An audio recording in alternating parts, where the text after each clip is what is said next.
بسم اللہ الرحمن الرحیم رب اشرح لی صدری ویسر لی امری واحلل عقدۃ من لسانی یفقہوا قولی رب زدنی علما۔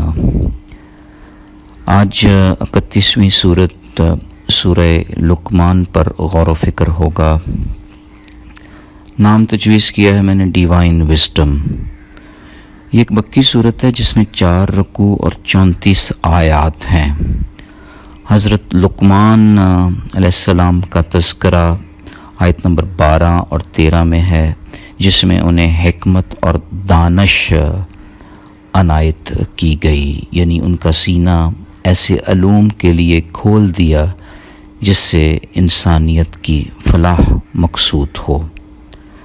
اللہ رب العزت کی شکر گزاری کا سامان میسر ہو، یعنی کل حکمت کا خلاصہ رب عظیم کی شکر گزاری ہی ہے، جس نے خلوص دل سے شکر گزاری کی، اس نے در حقیقت خلوص دل سے ہی اللہ تعالیٰ کی اطاعت کا حق ادا کیا۔ سورہ لقمان کا لب لباب عبادت، فرمانبرداری اور شکر گزاری ہے۔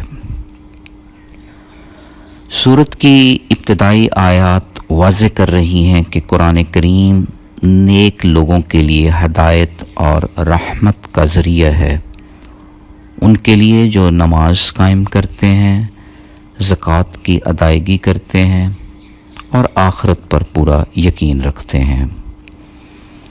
قرآن کریم کی حکمت بھری باتوں سے منہ پھیر لینا تکبر کی نشانی ہے۔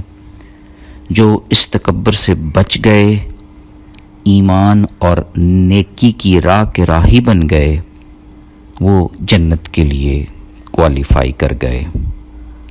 اللہ سچے کا یہ وعدہ ہے کہ وہاں انہوں نے پھر ہمیشہ رہنا ہے۔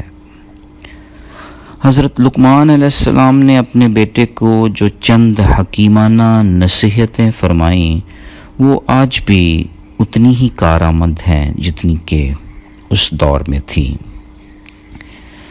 ان نصیحتوں میں بھرپور دانش چھپی ہوئی ہے۔ اللہ کے ساتھ کسی کو شریک نہ ٹھہرانا، ہر عمل سوچ سمجھ کر کرنا، کیونکہ اللہ آسمانوں اور چٹانوں میں چھپی ہوئی رائی کے دانہ کے برابر عمل سے بخوبی آگاہ ہیں۔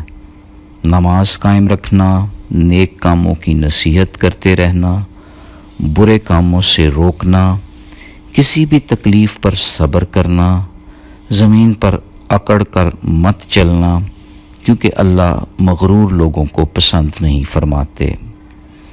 اسی طرح چال میں میانہ روی اور آواز میں دھیمگی کی نصیحت فرمائی۔ پھر اس صورت میں والدین کی شکر گزاری اور ان سے بہترین سلوک کا حکم ہے۔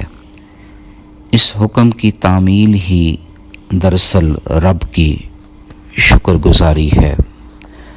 ایک صحابی نے آپ صلی اللہ علیہ وآلہ وسلم سے سوال کیا کہ میرے اچھے سلوک کا زیادہ حقدار کون ہے؟ آپ صلی اللہ علیہ وسلم نے فرمایا تمہاری ماں۔ صحابی نے پھر پوچھا اور کون؟ آپ صلی اللہ علیہ وسلم نے فرمایا تمہاری ماں۔ صحابی نے دوبارہ سے سوال کیا اس کے علاوہ کون؟ آپ نے فرمایا تمہاری ماں۔ پھر آخری بار صحابی نے پوچھا تو آپ صلی اللہ علیہ وسلم نے فرمایا تمہارا باپ۔ بخاری کی یہ بڑی خوبصورت حدیث ہے۔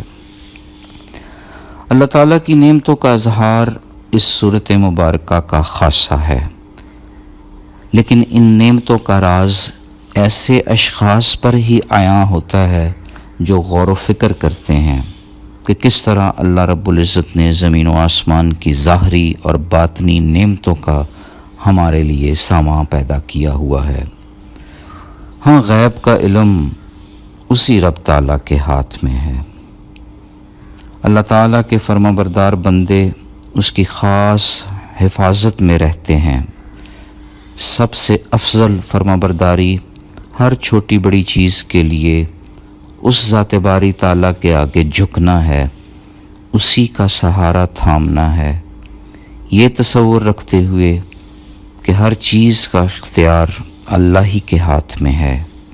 اللہ کی کبریائی، بزرگی، شان اور بڑائی بیان کرنے کے لیے تمام شجر جن کے قلم بن جائیں اور سارے سمندر جو سیاہی میں بدل جائیں ناکافی ہیں۔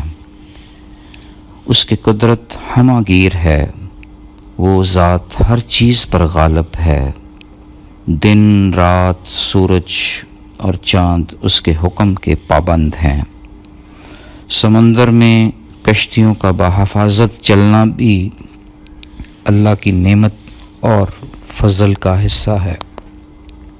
اس صورت سے یہ بات بھی واضح ہو گئی کہ روز محشر نہ والدین بچوں کی نہ بچے والدین کی مدد کر سکیں گے، ہاں مگر عبادت، فرما برداری اور شکر گزاری ہی کامیابی کی کنجی بنے گی۔